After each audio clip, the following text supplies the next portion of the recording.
docente ha dejado una huella en sus alumnos durante la pandemia y en el canal de YouTube Caleidoscopio de Innovación Docente encontrarás entrevistas a profesores y profesoras de la UNAM quienes nos cuentan y comparten sus experiencias de innovación educativa durante la pandemia. En estas entrevistas encontrarás historias únicas y divertidas, ajustes y cambios a las formas de trabajo, replanteamientos de procesos y resignificado del rol docente. Cada semana hay un video nuevo. Cuéntanos, ¿cuál es tu huella de innovación educativa?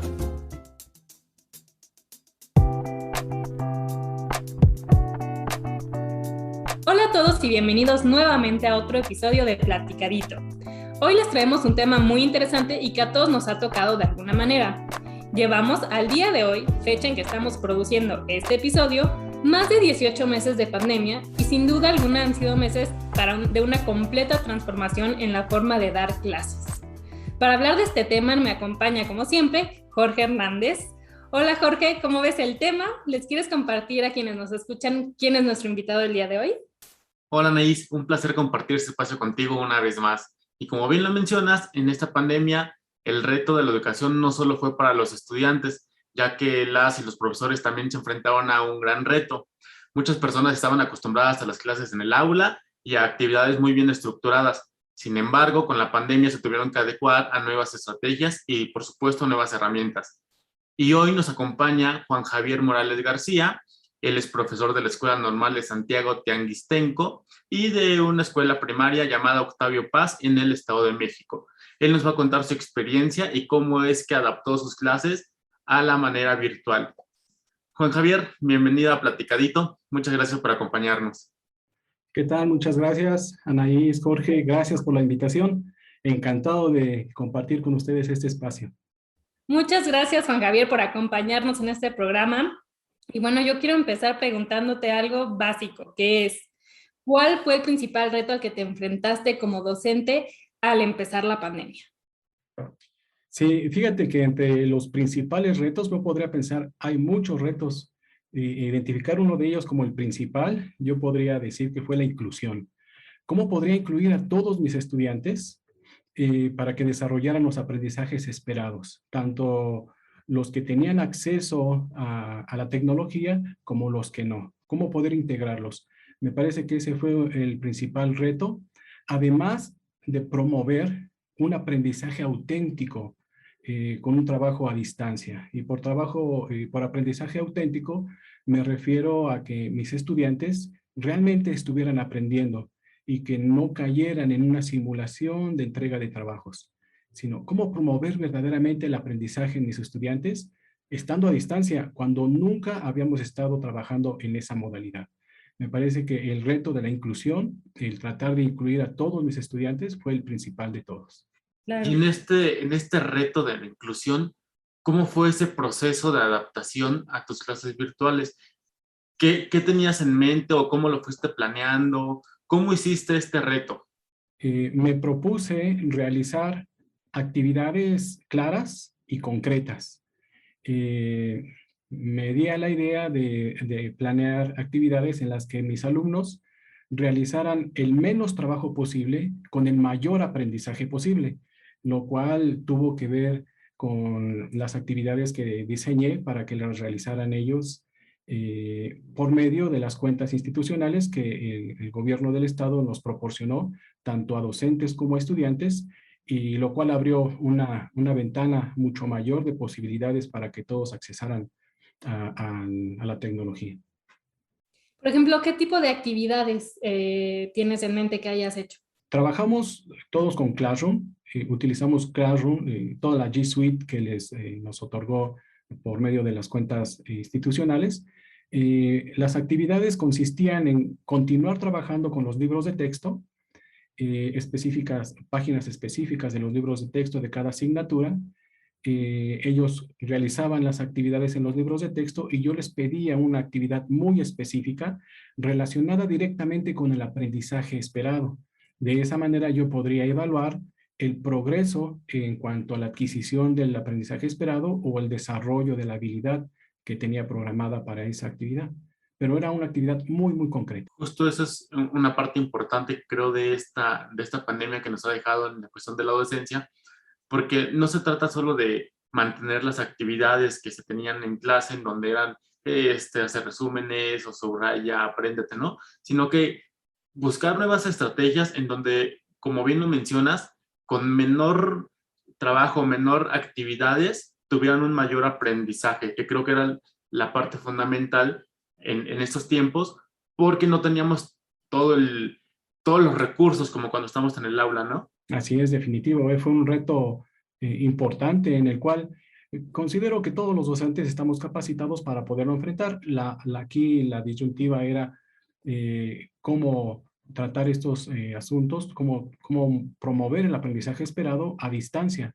Por ejemplo, ¿cómo tomaron este cambio tus alumnos? Porque, como comentas, nunca habían trabajado en esta modalidad a distancia, ¿no? Entonces, ¿cómo hiciste para que se sintieran más tranquilos o para, por ejemplo, sobrellevar estos retos de que algunos tuvieran acceso a computadora u otros no, otros compartieran con miembros de su familia las computadoras? Exactamente, sí. Ese fue otro más de los problemas a los que nos enfrentamos los docentes, puesto que hermanos de diferentes grados pues utilizaban un solo dispositivo, ¿no? Y no podríamos estar, por ejemplo, conectados en una pantalla frente a frente y el otro y su hermano, etcétera. Se volvió algo complejo.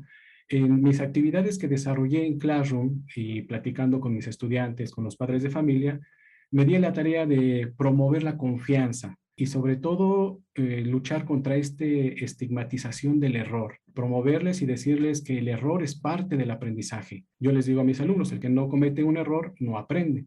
Les propuse que nos enfocáramos en el aprendizaje mucho antes que el cumplimiento. Yo les dije, para mí lo más importante es el aprendizaje, más allá del cumplimiento. Obviamente debemos promover el cumplimiento de las actividades, pero primero el aprendizaje, ¿no? En este caso, como estábamos a distancia, si no se podían realizar la actividad del día de hoy, me decían, maestro, no la pude hacer el día de hoy, no te preocupes, puedes hacerla mañana. Lo importante es que estemos aprendiendo, no es tanto que lo cumplas el día de hoy. Promovimos estas actividades para que los alumnos las realizaran a su propio ritmo. Las actividades que yo diseñé en Classroom las podían hacer a lo largo del día. Y esto fue algo novedoso para mis estudiantes porque me decían, bueno, nosotros vamos de 2 de la tarde a 6:30. En ese horario los tenemos que hacer. Y les digo, pueden ajustar sus horarios. Ustedes realicen las actividades porque hay alumnos que tienen un ritmo de trabajo mucho más rápido que otros. Me parece que esto fue una buena estrategia y se adaptaron a su propio ritmo. Me encanta la parte que mencionas, en donde dices que con el error se aprende, porque justamente hay por ahí una frase, no la recuerdo tal cual, pero dice algo como que el éxito no se trata de solo de tus triunfos, ¿no? Sino de cuántas veces te repones de tus derrotas. Y creo que eso va muy de la mano con lo que acabas de mencionar, porque no se trata de solo hacer las cosas bien, sino de saber que lo podemos hacer mal, de hacerlo mal, pero sobreponernos a ello, ¿no? De enfrentar estos retos que nos da ya sea la pandemia, la vida cotidiana, en fin, todo lo que se nos pone enfrente. Y justo en ocasiones pensamos que solo los alumnos están enfrentando a la adaptación tecnológica, pero la realidad es que muchas veces los adultos es a quien se nos dificulta más como entender la parte de la tecnología, ¿no? Y en este sentido, ¿te costó mucho adaptarte o adaptar tus clases a las clases desde casa? ¿Qué herramientas tuviste que integrar a tus clases remotas? ¿Y cómo es que fue esta adaptación para ti? ¿Tuviste algún problema con la cuestión tecnológica? Afortunadamente ya había trabajado anteriormente principalmente con Classroom. Lo trabajaba ya anteriormente con mis alumnos, principalmente en la escuela normal, como una plataforma donde podríamos evidenciar los trabajos, donde podíamos subir los trabajos. Entonces, partí de ello, del uso de Classroom, y lo adapté con mis alumnos de primaria también. Por ese lado no me costó mucho adaptarme a este tipo al uso de esta tecnología, pero sí fue un reto poder orientar incluso a los padres de familia de primaria para que pudieran conocer incluso cómo darse de alta en una clase de Classroom. Algunos de ellos tuve que citarnos personalmente para que en sus dispositivos les pudiera apoyar a que dieran de alta sus cuentas de Classroom. En el transcurso me di cuenta de que desafortunadamente muchos contaban con dispositivos, digamos, que ya no soportaban la aplicación de Classroom, y me di a la tarea de realizar un grupo en WhatsApp. Entonces, realizaba las mismas actividades, les ponía las actividades en Classroom y en WhatsApp. Quienes no tenían la posibilidad de subir las actividades a Classroom, me las entregaban directamente a mí en el grupo de WhatsApp.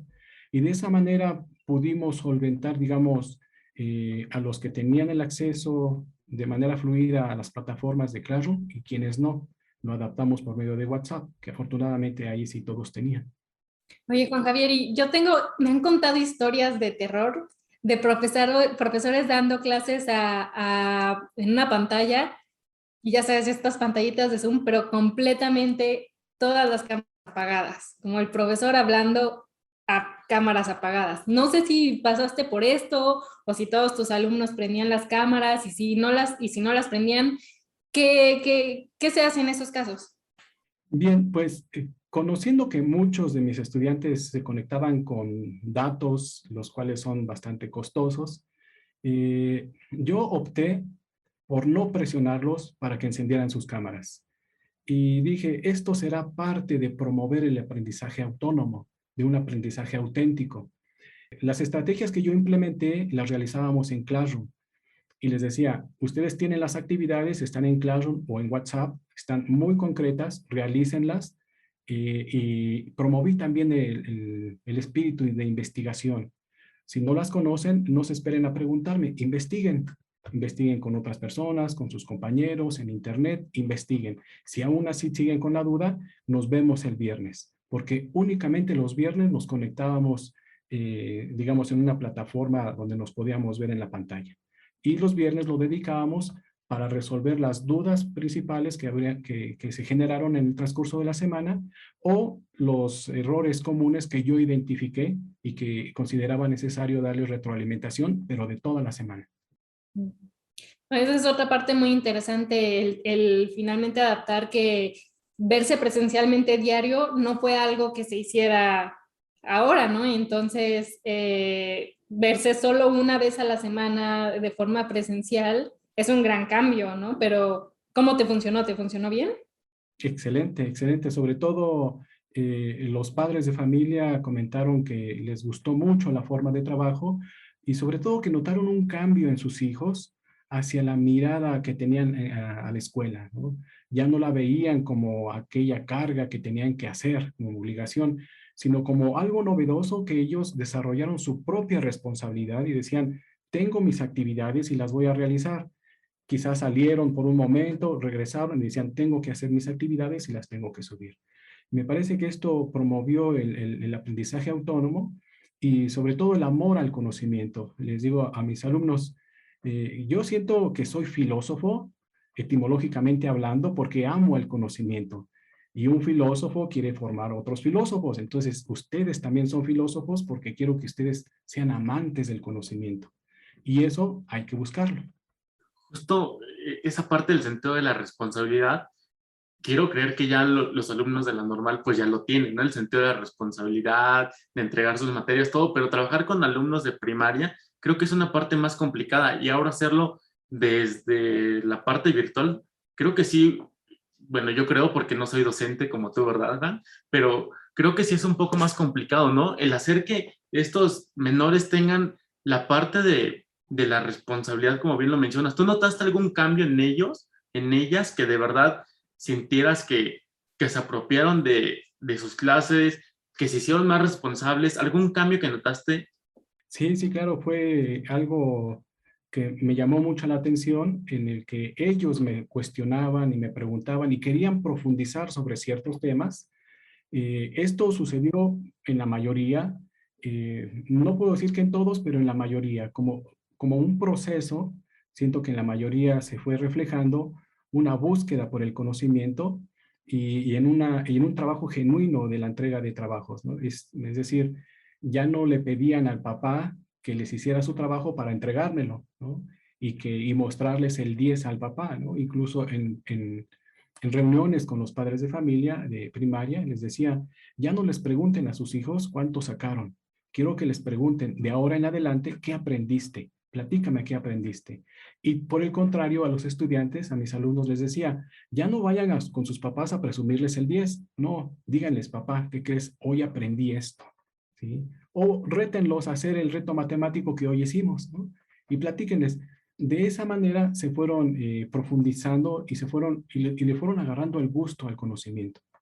Justo es una de las partes que se platican mucho en la universidad y que hemos escuchado muchas historias de esto, que el conocimiento no se trata solo de un número, ¿no? Sino de todo lo que de todos los conocimientos que tú te adueñas y haces tuyos. Entonces, es muy interesante. Y a mí me gustaría, Anaís, que Juan nos contara sobre algunas actividades o innovaciones que integró a sus clases y que le funcionaron perfectamente, pero ¿cómo ves si esto lo hacemos cuando regresemos de la pausa? Me parece excelente idea, Jorge, pues porque sí, ya se nos fue de volada aquí platicando con Juan Javier de este tema, pero ya llegamos a la mitad del programa. Y bueno, para nuestro típico corte musical les quiero compartir que el chill out es un género musical contemporáneo que engloba una gran cantidad de vertientes dispares de géneros musicales, pero con un rasgo en común, su composición armoniosa, relajada y muy tranquila. Entonces vamos a escuchar esta selección de chill out que hicimos para ustedes.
I don't want to hear. Chest to chest with you, I'm staring into a mirror. Wait and play with another night. I'm done. Love with another or several others. I'm done. Flex your way out of here. Flex your way out of here. Go wait and play with another night. I'm done. Yeah, you are not the same and don't pretend you are. Why should I be feeling so alone when we're just chilling, girl? I don't know what to say to you. Other than I know I fucked up, I'm sorry. Yeah. And I held you down when no one was around. Will you stop me if I'm leaving? Go wait and play with another night. I'm done. Love with another or several others. I'm done. Flex your way out of here. Go wait and play with another night. I'm done. Regresamos a Platicadito. En el blog anterior, Juan Javier nos contó de algunas experiencias interesantes que tuvo durante la pandemia con sus alumnos y alumnas, pero me quedé picado con algunas de las cosas y quiero que nos cuente un poquito más de esto. Juan, cuéntanos de algunas actividades que implementaste en clases y que te funcionaron muy bien con tus alumnos, o que algunos compañeros ahí de la escuela normal o de la escuela primaria dijeron, ay, esta actividad está muy padre, la quiero implementar con mis alumnos, y te la robaron o te la tomaron prestada. Sí, claro que sí, con mucho gusto. Fíjate que esta parte de las clases asincrónicas me funcionó muy bien. No obligaba, por ejemplo, a mis estudiantes de la escuela normal a que se conectaran conmigo en su horario de 7 a 9 o de 9 a 11, en el horario que teníamos designada la asignatura, sino que de igual manera trabajábamos en Classroom y tenían todo el día para entregarme su actividad. De igual manera buscaba promover la responsabilidad y el gusto por el conocimiento. En el caso de mis estudiantes en Classroom, al momento de revisar sus actividades, igualmente yo observaba situaciones que necesitaban mejorar o algunos errores comunes y les daba retroalimentación en cada sesión, pero por medio de audios. Les grababa unos audios muy cortos, concretos, y se los enviaba al grupo que ya previamente teníamos en WhatsApp. Entonces, me funcionó esta manera de darle retroalimentación por medio de audios. Me parece que fue muy fructífero, pero yo les pedía, si tienen alguna duda, la escriben en el grupo. No manden un audio, porque de esa manera todos sabrán cuál fue la pregunta y yo les envío un audio y lo escuchan y continuamos en esa dinámica, ¿no? Con mis alumnos de primaria implementé, además de las actividades académicas en Classroom, les compartí algunas ligas para que bajaran en su celular unas aplicaciones de ajedrez, de dibujo, porque además de darles las clases a mis alumnos, siempre les promuevo, les enseño a jugar ajedrez, lo cual se convierte en un mini torneo en el salón, ¿no? Eso lo hacía de manera presencial y lo promoví también de manera virtual y ellos se dieron de alta en las aplicaciones, yo les daba mi nombre, cómo me encontraban y de vez en cuando me mandaba un mensajito, una partida de ajedrez, claro, vamos, ¿no? Y esto era en cualquier momento del día, ¿no? Obviamente si tenía el tiempo, claro que sí, si no, ¿sabes qué? Espérame y en la tarde a tal hora nos conectamos. Otras actividades que me resultaron muy satisfactorias con mis alumnos de primaria fue que les dije, investiguen y propongan alguna página de internet o alguna aplicación donde todos podamos aprender, además de todo lo que hacemos. Y fue interesante, muchos alumnos me pasaron varias páginas que ni siquiera yo conocía, donde se pueden retomar, se pueden ver clases, incluso en YouTube, donde pueden escuchar, donde pueden ver, donde pueden retomar y repasar lo que aprendieron. Eso fue muy, muy gratificante. ¿Recuerdas alguna que te hayan pasado tus alumnos? Ah, sí, claro que sí. Mundo Primaria, Paco el Chato. ¿De qué es esa de Paco el también, Chato? Paco el Chato es así se llama porque antes es un personaje que hace muchos años salía en los libros de primer grado con los que los alumnos aprendían a leer y escribir, era el personaje. Y aquí viene Paco el Chato. Entonces, hay una página web que se llama Paco el Chato, en donde vienen las actividades del libro de texto, donde vienen las respuestas explicadas, y que yo les comenté a mis alumnos, excelente página, pero cuidado, no vayan a caer en la tentación de solamente copiar las respuestas, porque siempre los preguntaba yo, para mí lo más importante no es la respuesta, sino que me digan cómo lo hicieron, ¿no? No se aceleren a decirme la respuesta porque ya me la sé. Entonces, mejor explíquenme cómo lo hicieron. Y en la explicación uno observa realmente el aprendizaje, ¿no? Entonces, aparte de esas páginas, otras páginas donde se podría practicar dibujo, tuve alumnos que realizaron unos dibujos extraordinarios, un verdadero arte. Traté de promover también el arte, algunos alumnos que tocaban algún instrumento, lo presentaban el viernes, mire maestro, voy a tocar el instrumento, una flauta, etc. Me parece que esto también es importante complementarlo como parte de las actividades académicas. Y está genial porque justo con la parte de los alumnos también nosotros vamos aprendiendo, ¿no? Muchas veces decimos, ay, ¿qué me puede enseñar mi alumno si yo soy el docente? Pero no, al contrario, creo que tienen mucho que enseñarnos y los docentes también tienen mucho que aprender de sus alumnos tan solo con escuchar sus experiencias, ¿no? Y justo, ¿crees que con la pandemia y estas nuevas experiencias a las que te enfrentaste, cambió tu percepción de lo que significa ser docente? Sí, definitivo. Y no únicamente con la pandemia, considero que en lo personal la percepción de ser docente cambia continuamente. Creo que si un docente se queda con la percepción de docente en ese momento, me parece que se está dejando llevar por la corriente. Creo que nuestra percepción de ser docentes debe estar en continuo cambio. Y evidentemente, estas experiencias que nos dejó la pandemia vino a revolucionar lo que significa ser docente y sobre todo vino a enfatizar mi preocupación para promover en mis estudiantes un aprendizaje auténtico, que ellos también empiecen a desarrollar un aprendizaje autónomo y sobre todo este espíritu investigativo. que no esperen a que el docente les dé la respuesta y se queden con la respuesta, sino que la investiguen e incluso la contrasten. En este mismo sentido, más allá de lo personal, ¿crees que esta experiencia de la pandemia vaya a cambiar la forma de pensar la educación en México? Justamente esta parte que nos dices, ¿no? De no centrarla tanto en, bueno, ¿qué calificación tuvo? Sino, bueno, ¿qué aprendió? Definitivamente, creo que la pandemia vino a marcar un parteaguas en la educación en todo el mundo, porque se puso también en tela de juicio la evaluación, cómo evaluar a mis estudiantes que han estado trabajando a distancia. Evidentemente, yo les decía a los padres de familia, ustedes no se preocupen, la parte educativa, nosotros los docentes nos tenemos que hacer cargo y también la evaluación, porque decían, entonces yo les tengo que dar clase, no, porque si usted le diera clase, pues también usted le da la evaluación, ¿no?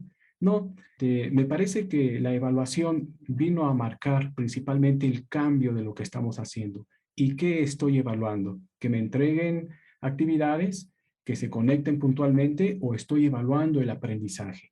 Evaluar el aprendizaje es complejo, es la actividad más compleja que podemos tener los docentes y evaluarla a distancia se vuelve mucho más complejo. Sin embargo, todas estas plataformas en las que yo me inspiré para hacer todos estos cambios son estas universidades, por ejemplo, la UNAM, que ya tiene una gran experiencia con clases a distancia, plataformas de cursos de autogestión, por ejemplo, Coursera, infinidad de instituciones que llevan a cabo enseñanza a distancia. Bueno, no obligan al estudiante a conectarse y prender su cámara para tener una clase, ¿no? Tienen una serie de actividades muy bien diseñadas, enfocadas al aprendizaje, con actividades concretas. Eso para mí es una maravilla, cómo lo tienen diseñado. Y de ahí copié muchos modelos que traté de implementar con mis estudiantes. Y ya se nos está acabando el tiempo, Anaís. Sí, ya sé, nada más una última pregunta antes de irnos al juego, Jorge. Yo sé, ya me estás poniendo el timer. Pero, ¿qué actividades o herramientas te llevarías de regreso a lo presencial de lo que aprendiste en esta etapa de pandemia? Pues continuaré implementando el uso de la tecnología. Me parece que el uso de la tecnología llegó para quedarse. El uso de Classroom, por ejemplo, todavía lo seguimos implementando con mis estudiantes, tanto en la escuela normal como en la primaria, porque ahorita no todos los alumnos están de manera presencial, entonces lo estamos siguiendo manejando de la misma manera. En Classroom, para quienes están virtuales, y las mismas actividades las realizamos en el aula. Y me parece que serán plataformas en las que podamos seguir trabajando. Me parece que todos estos links, incluso que los alumnos mostraron, como apoyo, bajo el chat, Mundo Primaria, etcétera, seguirán siendo fuentes en donde podremos apoyarnos para fortalecer el aprendizaje en nuestros alumnos. Muy bien. Ahora sí, Jorge, ya nos vamos al juego para que ya, yo sé que ya me alargué. Pero entonces vamos al juego que estamos implementando en esta segunda temporada de Platicadito. Para Juan Javier, que no lo conoce, le explico un poquito. Es un pequeño juego que hacemos Jorge y yo. Es que te vamos a decir una serie de palabras y nos tienes que decir lo primero que te venga a la mente. Puede ser una palabra o una idea corta. Entonces, si te parece, lanzo la primera palabra. Ok. Entonces, la primera palabra es pandemia. Reto. La segunda, clases virtuales. Éxito. Ahora, docencia. Paciencia. Alumnos. Pasión. Innovación docente. Necesidad. Y la última, internet. Internet. Pues, ¿qué digo con internet? Será en internet. ¿Qué te recuerda el internet? Herramienta indispensable. Muy bien. Justo yo también había pensado en herramienta, entonces estaba viendo si Juan Javier iba por el mismo Estaba pensando en un universo, porque en la internet encontramos muchísimas cosas, como todo un universo alterno a nosotros, ¿no? Que no vemos, pero ahí está y encontramos todo. También es verdad. Pues no cabe duda que la pandemia nos ha dejado grandes enseñanzas y nuevos aprendizajes, y hoy más que nunca nos hemos dado cuenta que la labor docente es fundamental en la educación, así como la empatía con las personas que nos rodean y sobre todo con las que convivimos diariamente. Juan, muchas gracias por acompañarnos el día de hoy en Platicadito, por compartir tu experiencia para todas las personas que nos escuchan también. Muchas gracias a ustedes, fue un placer poder compartir este espacio. Gracias, Juan. Pues sí, ha sido, como dice Jorge, un gusto que nos acompañaras en este episodio. Y pues sin duda nos vamos con muchas cosas que reflexionar y esperamos tenerte pronto de regreso en Platicadito para seguir hablando sobre este tema. Y para cerrar, Jorge, ¿les puedes recordar a todos los que nos escuchan en dónde pueden encontrarnos por si quieren dejarnos alguna reflexión o comentario sobre el programa? Claro que sí, Anaís. Pueden seguirnos en Facebook, Twitter e Instagram como Cuayed UNAM. Ahí vamos a leer todas sus ideas, comentarios, dudas, sugerencias de temas para Platicadito si quieren dejarlo. Y también pueden encontrar la liga a todas las plataformas en donde está Platicadito, para que lo escuchen en la que más les guste. Perfecto. Pues los esperamos en el siguiente episodio para platicarles más sin tanto rollo. Los esperamos y gracias. Gracias, Javier.